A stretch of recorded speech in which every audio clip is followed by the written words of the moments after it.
guys, it's Monday, the 7th of April. It's a little bit frosty this morning to me. It was quite surprising. So that's the end of that sort of stuff. It's a very mild frost, but yeah, certainly chill in the air. I'm a little bit tired this morning. Not doing anything too extravagant. I stayed up last night watching that Jimmy Carr thing, the new thing, that Last One Laughing. With the great Bob Mortimer. I've always been a fan of him. It's yeah, it was quite a fun show to watch. So I sat there and I stayed up a little bit late, getting to the end of that series, eating Stilton on digestive biscuits. So that's married life for you.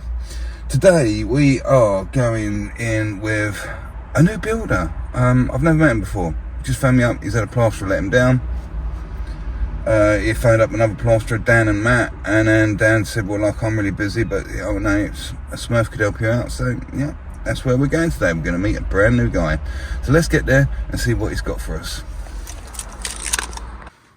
Okay, so here we are inside the room. I just met the builder. He seems like a nice enough guy, and he has shown me this that needs to be done. It's a bit of a funny job for him. Apparently he only took it on as an extra and he's a bit pushed. And the client has been trying to do as much work in here as possible. So let's have a look what's going on.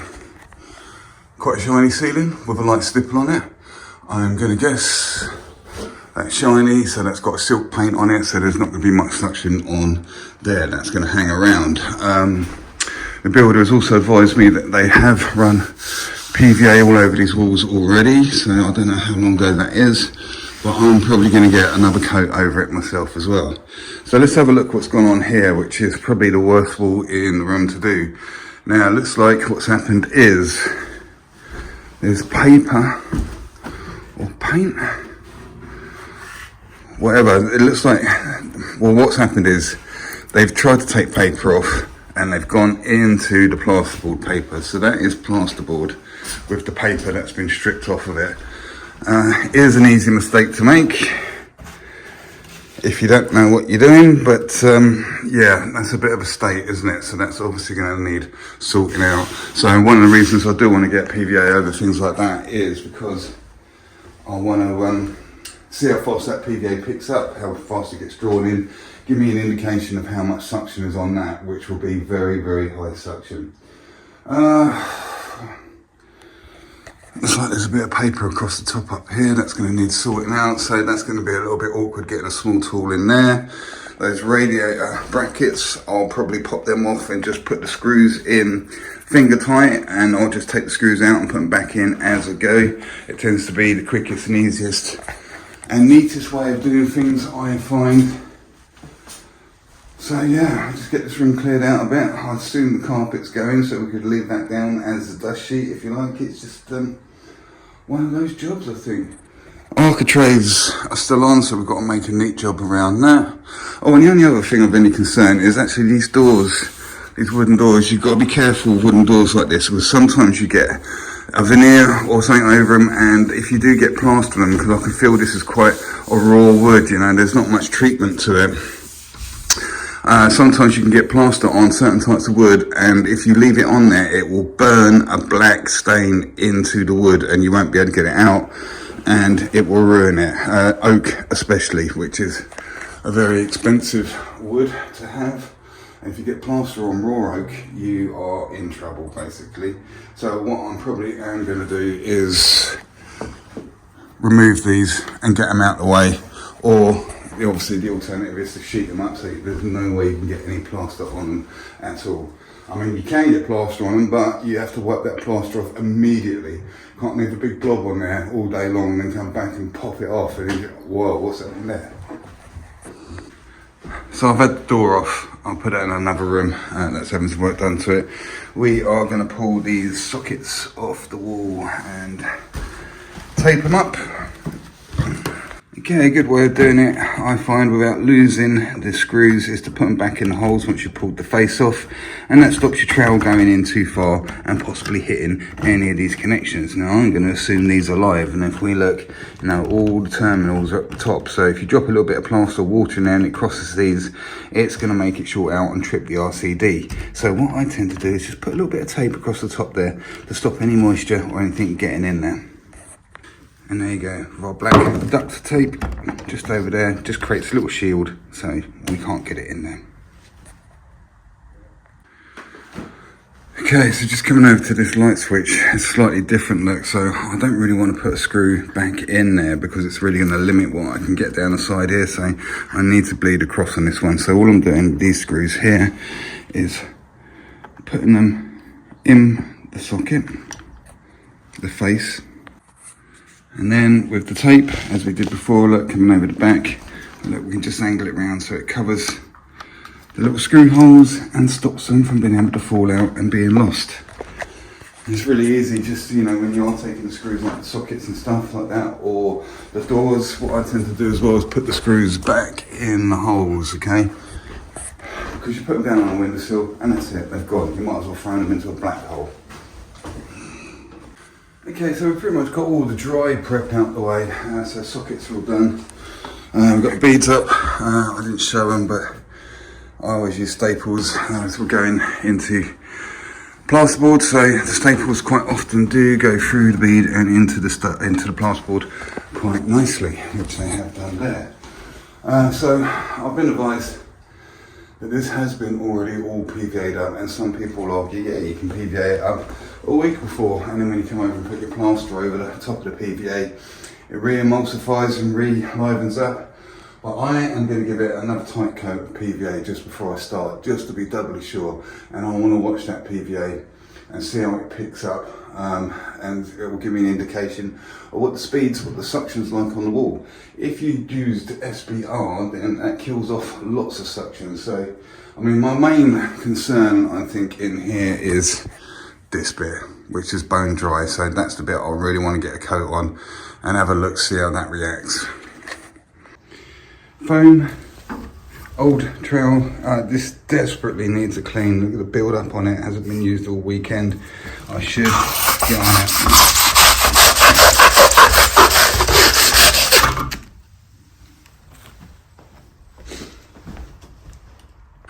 The main reason I'm concerned with that is because we are PVAing it to kill the suction, because there's no way, if that hadn't been PVA'd, the suction on it would be so much that you can't plaster it, okay? So that's what we're killing, the suction.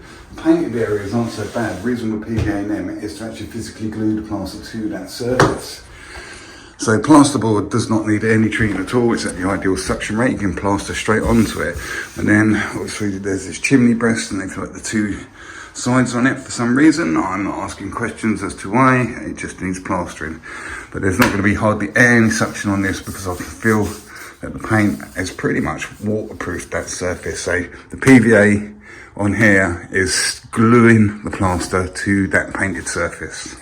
Okay, so this room has already been PVA'd by somebody else, and somebody else has already put the scrims up. I just want to draw your attention to this little bit here. Hold on a second, here we go. So look, I'm always going on about the reveals and stuff. See this here? Look at the wonk in this. We're going to need to try and straighten that up. And that's one of the reasons why I like these 20x5 carbon steel trowels, because it's going to give us the ability to do that. This area is spanning. Not too bad on the ceiling. But when you're scrimming up and things and PVAing, it's a good idea to keep your eyes open for things like that. So we'll have a look at that when the room's complete. As predicted, I started on this little bit of section here. I've been all the way around the room and this is starting to pull in already, so I'm giving it another coat of PVA now. Okay, so we're just about ready to rock and roll. I'm thinking that there's not some, it's Monday morning. Still haven't really got my head on completely. Feel a bit groggy from too much Stilton cheese last night and watching TV till later than I should have been. So we are just literally going to knock up a couple of bags. I think start at the top, work our way down. That tends to be the way things go well. So yeah, a couple of bags we'll get the ceiling on, then I'll have a look inside the bucket and see what material's left and think, right, okay, where's the best place for this to go and start unfolding this room. One little tricky thing up here, look, is this window area, and I've been through a selection of little bits and tools and stuff that come out in special situations like this, and look, this little thing in here fits quite nicely in there, so I'm quite happy that we should be able to do a good job of that. So yeah, basically, what more can I say? Let's knock up some plaster and start sticking it around. Saying that, well, I'm gonna have a bit left over and I'm probably gonna start dubbing out, there's a big lump there, bits of that. That's really is quite unpleasant.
Okay, with my new skill that I've learnt, being able to put a voice over onto the actual video.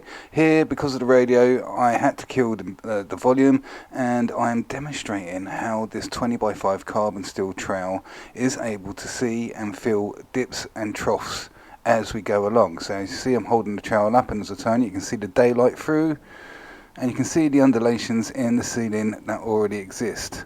Like there's quite a bad one there. Coming up to the plaster, you see it straightens things out. Okay, so we got that first coat across the ceiling, and as I mentioned, we used the 20x5 carbon steel trowel, and we flattened off as we went along. Okay, so we're looking in quite a good condition already due to, you know, getting it in some sort of shape. Now some areas are really tight, like here, you see that the stipple underneath is showing through, and then in these areas here, look, we're much deeper, so that's why, you know, these ceilings can be quite awkward when they're up and down all like that.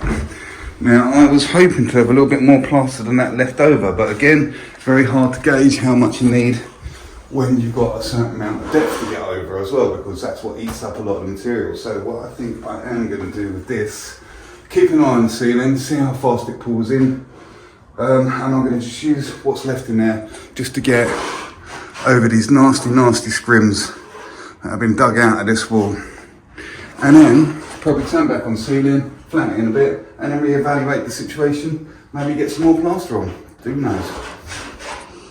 Okay, so we had enough to get a tight coat over this, and it is pulling in places as I suspected on this very dry, porous surface.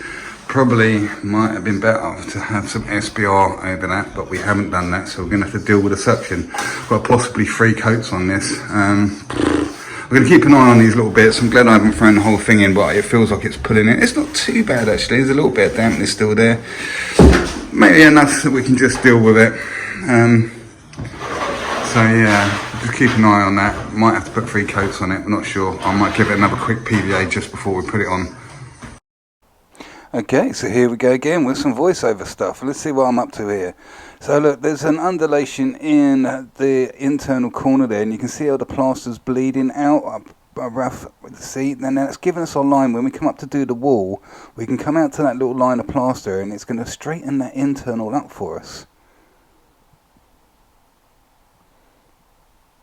So as we come up to there, see, Just drag that down, and that's going to give us our datum, if you like. Now along here, I think what I'm doing is demonstrating how when the plaster is wet, it's showing through the pattern that's underneath. Because it's so wet, it's bleeding through, you know, it's hanging, it's sagging because of the depth. And I'm able to use the residue of plaster, that large trowel, to fill hollows. But there's only so much we can do with the bleed through. Okay, so we've got the ceiling on and it's flattened in. It's taken a couple of bags, but as you can see, the pattern is bleeding through. So really, we do need to give that a little bit more time than usual for that first coat to start holding itself together. So we try and put the second coat on it now. The pattern's just going to bleed through again because both the coats are just, you know, they're just too wet. So that's why we need this first coat to pick up, start holding itself. We flattened it out, so when the second coat goes on, it will go on quite a lot thinner, more regulated, and those pimples should be holding still, and the body of the gear will stop sagging through into the top coat. So we've got a little bit of time on our hands to push on, so what I'm probably going to do, just for ease, is knock up enough, and see this back wall here which has got a lot of paint on it, probably going to be quite a low suction area there, so I'm probably going to knock up enough just to get this and this on, and maybe this in there as well. So we're just going to guess the amount we need and see where it gets us, yeah? Again, here we go. I couldn't remember doing all this, but this is another section with radio music. So basically it's just me showing off the 20x5 carbon steel trowel and just showing you the difference in depth there and how well this thing does at straightening up internals and stuff and getting corners straight and dubbing them out and just making them look a lot better. Small floppy trowels will end up just following the contours that already exist, where this one makes you create new levels. Okay, so look, we're pushing forward. I've got this left in my bucket. It's probably just enough to get this on as well. So we've put the first coat on with this, put the ceiling on, which was just under 2 bags. Just over 1 bag is going to get this on as well. So 3 bags in total, which is, you know, all right for any plasterer to hold his own. 3 bags is enough for anybody to sit with. So up there in that corner, I just showed you where that was the issue with the wall being out. And earlier in the video, I showed you here where the trowel is coming up and showing us where the undulation is. So when I come up and lay on this edge with a bit of material, and I do get it, I can't do it and hold the camera and everything all at the same time, our trowel is going to come up and hit that there, filling this deficit. I don't know if we can get it. That's what we're taking out with the 20x5 carbon steel trowel. So there we go, there we are in that corner. This is still soaking wet, but I'm quite happy we've got the levels that we need. So early on in the stage rather than later and trying to fill it. Ceiling still needs a little bit of time. We need to turn back round and flatten these walls in. And then maybe by that time the ceiling might be good enough to get the second coat on. And it's going to hold itself together. And all these pimples, the bleed through from the pattern underneath will be eliminated. So just giving it a few minutes, just had enough time for like half a cup of tea. Working here with another spread, never met him before, never met this builder. I'm in through a friend of a friend sort of thing because I needed a hand doing this. Yeah, he's a nice guy in that, so I was just having a chat with him. And then we've come back up to have a look what's going on. Now, these walls, remember, were the second gauge, and as I predicted, they're still quite wet. They went on after the ceiling, and they went on that low suction surface. And the reason I chose these walls, as I call them, easy, because there's no obstacles in the way to speak of, you know, we can just fly across them. So with the time I need for the ceiling and that, I've got time to get across these walls. I didn't want to tackle something that might need more attention, like this horrible wall here, or this one where we've got to navigate around screws and get in there. It's a time consuming wall. So that's why I've picked off the easy stuff, if you like. So out back here, I'm quite happy it's all coming into a nice shape. So looking back on the ceiling, so you can see the difference here. So if I'm touching that, you can see how wet that is. We'll come back to the ceiling, same amount of pressure there, that we're hardly getting any pushing in there at all. So I'm hoping now that this should be ready to take another coat and it will be able to hold itself together and we can lose all these pimples in the depth of the laying down the second coat.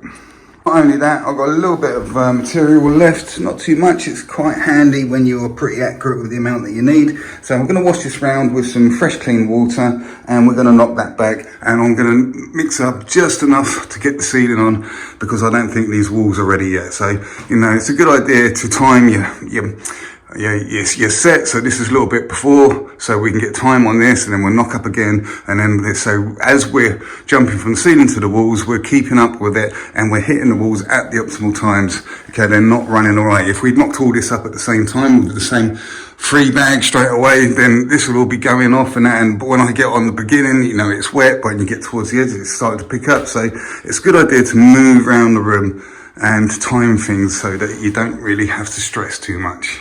Okay, if you're a brand new plasterer and you're new to the channel, sorry I'm kind of neglecting you a little bit. The information you probably need to know at this point here is we knocked back that plaster into this stuff. This is our second coat, but we used the dirty water because that's going to speed up the setting time of this. Now, we've knocked up quite a bit wetter and hardly anywhere near as much plaster as it took to get the first coat on. Now generally it tends to be if you put a bag of plaster on, then when you knock up half a bag, that's probably going to be enough to get the second coat on. But in this case, remember, we needed the extra depth to cover the texture of the pattern, so we used quite a lot of plaster, but we didn't get so much coverage because of the depth. So the amount that we're knocking up to lay this ceiling down, put the second coat on, is going to be much less than half. Okay, so this is that second coat, and it's literally just gone on, and I flattened in as I went along, and you can see the trowel marks are pretty minimal in it because we got that first coat in such a flat condition. And you will notice as well, we have got rid of those pimples. That first coat is holding itself together enough that we've been able to get rid of them already. So there's no scraping them back, trying to trowel them up. So what I'm probably going to do is get back and flatten the ceiling in, maybe start introducing a tiny little bit of water to it with a wet brush. And then, look, I've got this material left over. I've kind of overcooked it a little bit. I mean, it's not much, but what are we going to do with that? I might knock it back into the next coat that's going to go on these walls, here, here, and here. Let's have a quick look at them once we're here, shall we? So now the time, look, it's starting to solid up, and these aren't far off, ready for a second coat. So by the time we got across this ceiling, giving it a flatten, there'll be time to knock up a little bit to put the second coat on those walls. Failing that, we're going to do that. Remember, up here on this section I showed you, where's my trowel? I showed you how nasty this bit was up here, look. We could start using some of that finish and start shaping this up a little bit, so you know, it's better off doing it in layers than trying to get it in thick bits. So yeah, that's what we're going to do next. Get this ceiling under control, then lay those walls down. We're going to lose it in there, look. Okay, so the ceiling is on and looking a lot better, and now we can knock up and get the second coat on these walls. I did half and half, got a little bit left, so I sniffed out some nasty bits on this bit of wall here, as you saw, and this was quite, so yeah, we used a bit of it up, dubbing that out. So yeah, now's the time to get on those walls and get the second coat on there. Oh, that's what I was going to say as well, another thing to watch out for. It was quite frosty this morning, temperature was low. Now, temperature's picking up, like I said, we're on the 7th of April, so yeah, the daytime temperatures are warming up. Morning temperatures can catch you out. If you put too much on in the morning whilst the temperature's low, you've got loads on, and all of a sudden the sun comes out, warms everything up, and then you're chasing your towel trying to keep up with everything, so be careful with that one as well. So there we go, I'm feeling quite happy about the situation. The ceiling's pulling in quite nicely, and I've just got around all the walls. You can see they're still a little bit wet, but we're looking much better up there with these internals and stuff, look.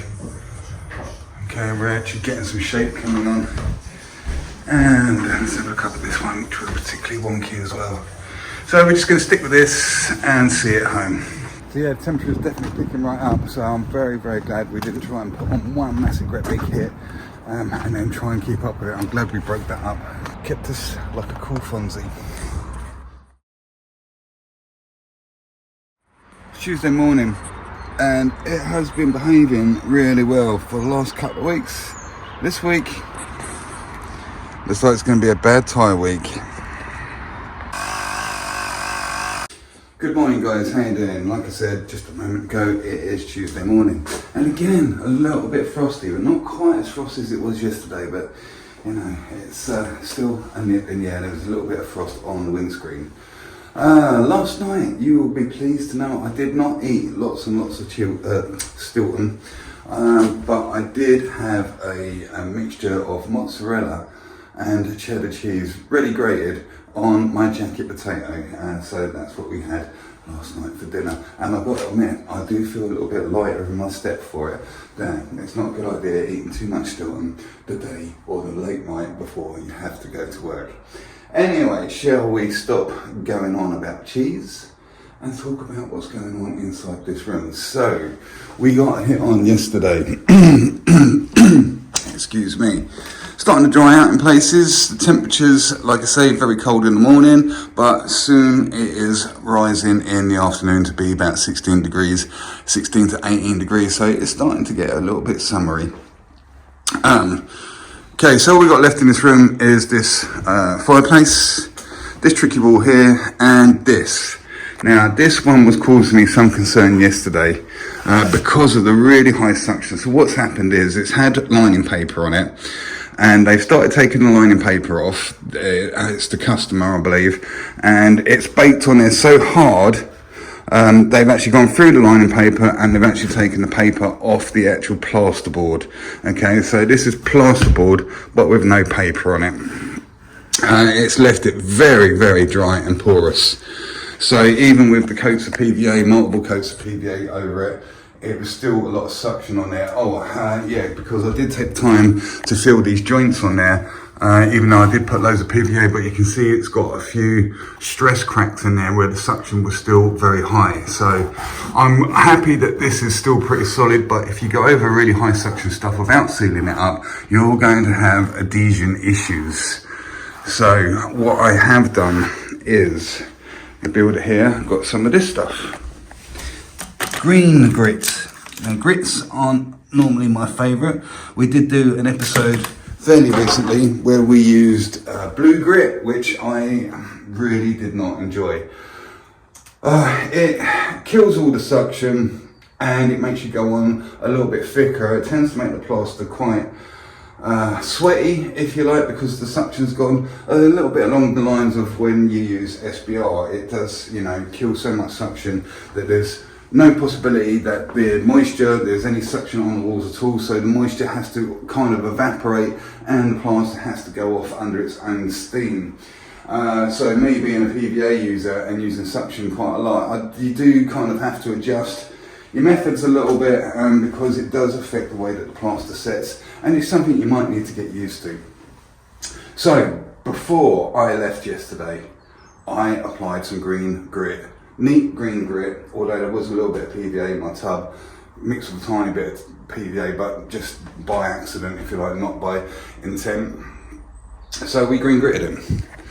And I've got to admit, this green grit seems much more agreeable for multi-finish. The grit is much finer, so we don't have to go on quite so thick. And if I lick my finger there, we can see there's no colour change at all, which is a good indication that this has been really nicely sealed now, because the PVA is struggling with this to get this down, and it will require multiple coats of PVA over and over again, and it will still emulsify when you put plaster on it. But that has done, it looks like, a really good job of it. I'm not sure how much that stuff costs. I never buy the grits. Just reading the instructions, you're supposed to give it at least 6 hours to cure. And so I did this yesterday, so this is a good 12 hours plus for it to cure. And yeah, I think it's done the job. So all we've got to do now is just complete this room. We also have a bit through here that the other plasterer left yesterday. So all our stuff is quite awkward. We've got this one wall here and this little bit around here. So it looks like we're going to need to get some filling knives out and some little scrapers and stuff to be able to deal with all these tricky little bits and pieces, like up here, etc., where the architrave has been left on. So we've got to get down there with something, ideally up the top up there, look. So it's more fiddly. So yesterday we've come in and we've hit all the big easy stuff. Generally not the way I tend to do it. I like to hit something that's quite easy and take out a little bit of awkward, but it's just the way that the day went. It had to kind of, it felt right to do it this way on this particular job. So we need to pick up the ball and get cracking, no pun intended. Okay, so we've got this fireplace on and I've got pretty much all that window wall on, and I've got a little bit left over here. Now you can see I've knocked it up quite thick. It's always a good idea when you're going over stuff that's so undulated and stuff like that, knock it up a little bit thicker because it makes things a little bit easier to control. Now look up here what we got. We've scrimmed up over it. I've got this nasty little gap above this plastic thing. As a plaster, you're going to have a collection of loads of different scrapers and bits and pieces, and ideally we need to find something that's going to fit in there perfectly, which this does. So what we are going to do is fill this little bit up here. Now another thing is, see, I've come to this side, I've already finished this side. It's a good idea to work towards what you've already done. So obviously we don't want to overload it so it splurges out everywhere. We're just going to load it on and pull back to where you've just been. If you keep trying to go this way, it keeps thinning out, and it'll be much more difficult basically. So we can come along here a little bit more, look. I'm trying to film and watch what I'm doing at the same time, so just bear with me. And as you can see, every time you're going back, you're smoothing over where you've just been. And it's generally a good way of filling something as awkward as that. Okay, from just over a bag of plaster, look, we still got this left in there, which is still quite workable, even though we knocked out fairly stiff. And I think it's time to drop back now and start getting these areas under control that we've already got on, because we only just put them on. We need to turn back and flatten them in. And they look like they're just about ready for it. So yeah, where it's also small and awkward, very, very tricky movements to make with your trowel, and time consuming little areas when you're faced with things such as this. So we managed to get obviously both sides, this around there and around there, this wall and that little bit up there. And instead of taking on this big bit because of what we got left, I figured we'd take out this really awkward little thing as well, which again is time consuming, finding the right tools that are going to fit in this gap nicely.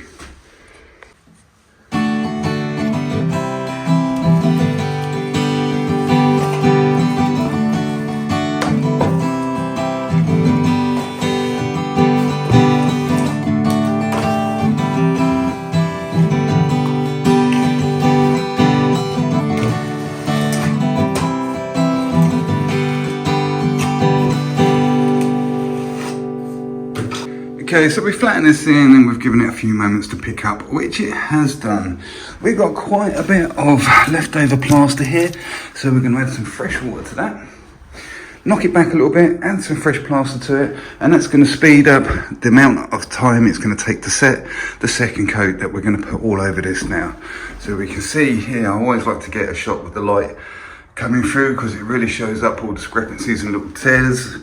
So you can see how it is now. So we are going to put the second coat over this now. Okay, so there we go. Locked up considerably less, and it's quite a lot wetter, as we only need to get a nice tight regulated coat over all this surface, which has already been flattened out and shaped out to how we want it. Okay, because we've got a live external corner, you can't help but get some bleed over every time you flatten in and stuff. So this is the bleed over from the first coat, so we really do need to get that off and clean that bead off. Otherwise that's going to cause lumps to drag across your fresh plaster, your fresh coat of plaster. So there we go. If we come back to where that light is coming through and catching this wall, we can see that that is the second coat which has been applied, and it has only been put on. It hasn't been turned back on and flattened in. I've got one flattened in as I've gone along if you like, but yeah, that's fresh. So let's put it in a little bit. It'll probably take a little bit of a wet brush and we can start sorting this out and seeing it home. I've got this much left in the bucket, and as you can see it's stiffened right up because we knocked it back so much, and this is probably going to have to be ditched now, unless you've got somewhere for that to go. like in a deep hole or something like that, it's not going to be much good for anything else, because if you try and knock that back, it's going to be so potent it's going to fly off even quicker. So we'll probably do well to get this bucket cleaned out sooner rather than later.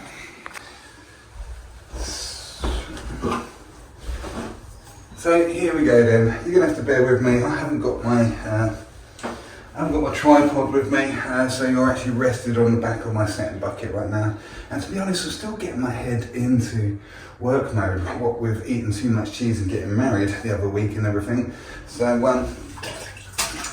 yeah, I'm just getting through this week. And next week we're a little bit more organised with what's going on, so yeah, we'll have some more videos for you then.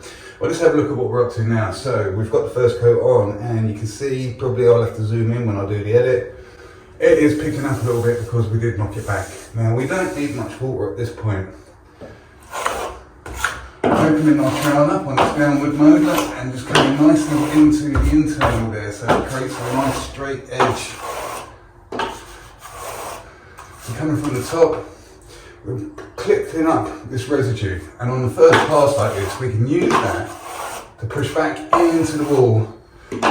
Should we see any little holes, because at the moment we're taking off the high points and using this to fill holes, etc. And we're just using a little bit of water to bring up the surface. Now this old brush is getting quite old, but I prefer these smaller ones because they apply just the right amount of water, I think. When you see guys throwing loads on, gets everywhere, and in my opinion, that is a good way to cause a thing called tiger stripes. So basically, we're coming down from the top, we're opening it, and then we're using that gear to fill it on the second time. So we have to come down twice from the top. When you come down to these areas here, you can open the trowel on the way down, smudge some on, and then you're closing the trowel up, so you're closing the angle up a little bit, and you're smoothing that back into the wall.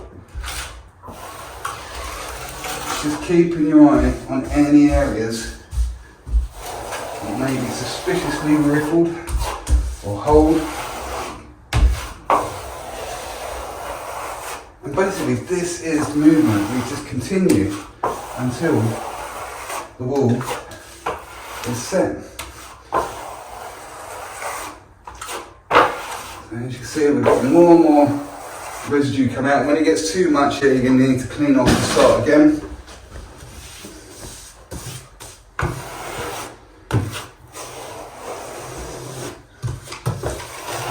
Starting to get a bit heavy now.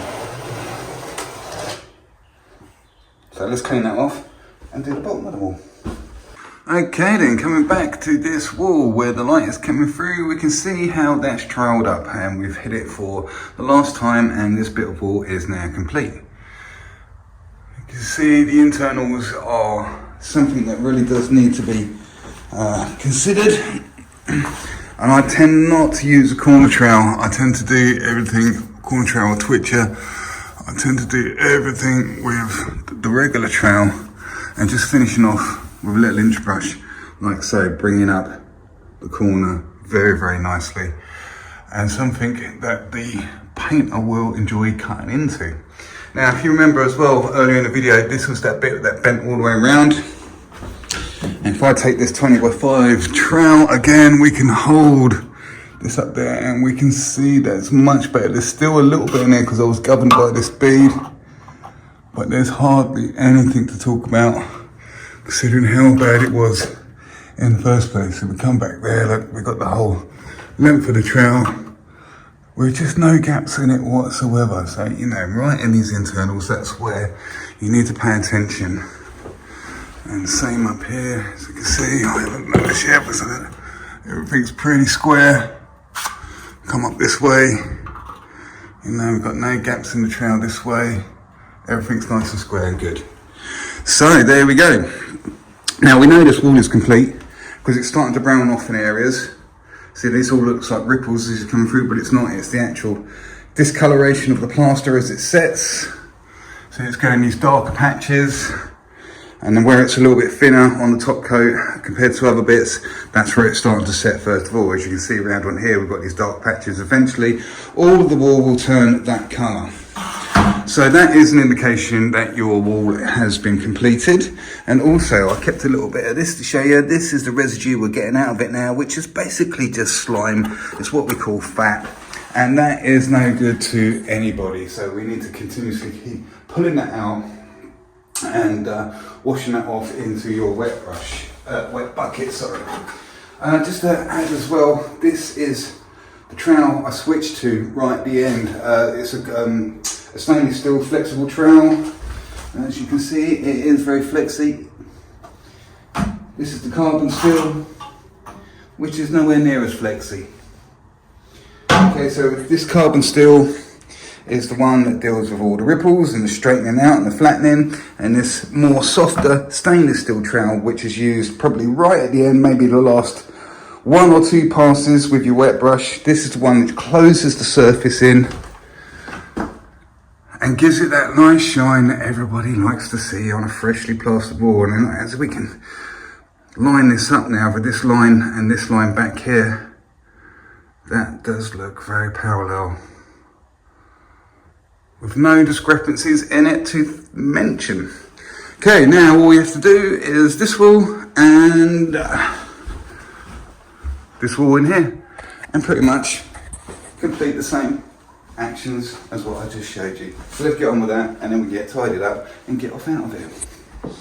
Okay, so we have got that really nasty wall on, and I must say that green grit has killed literally all the suction on that, and has made this, it's pretty consistent all over as well, you know.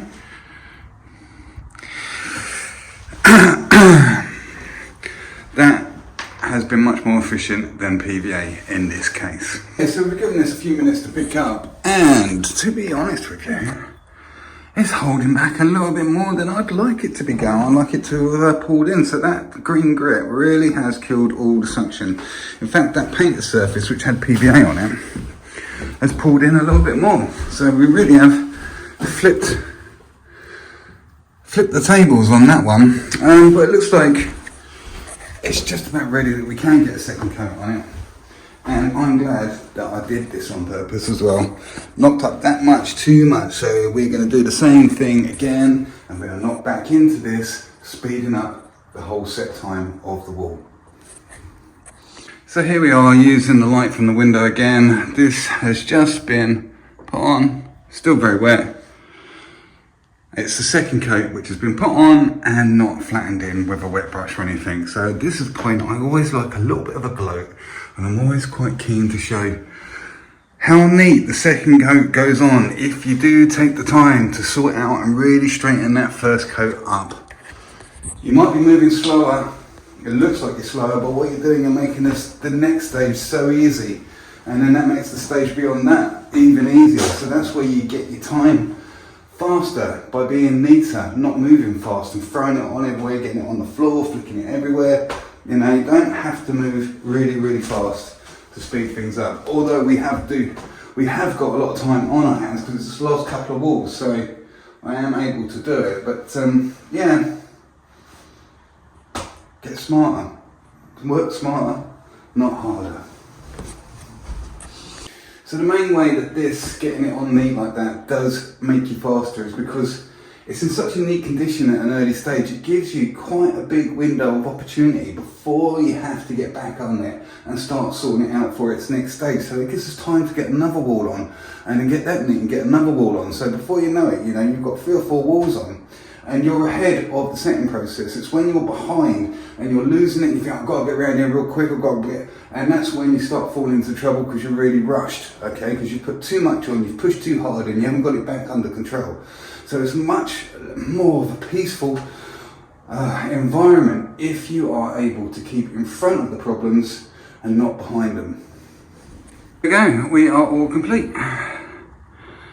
It's got a nice shine down there, and I must admit,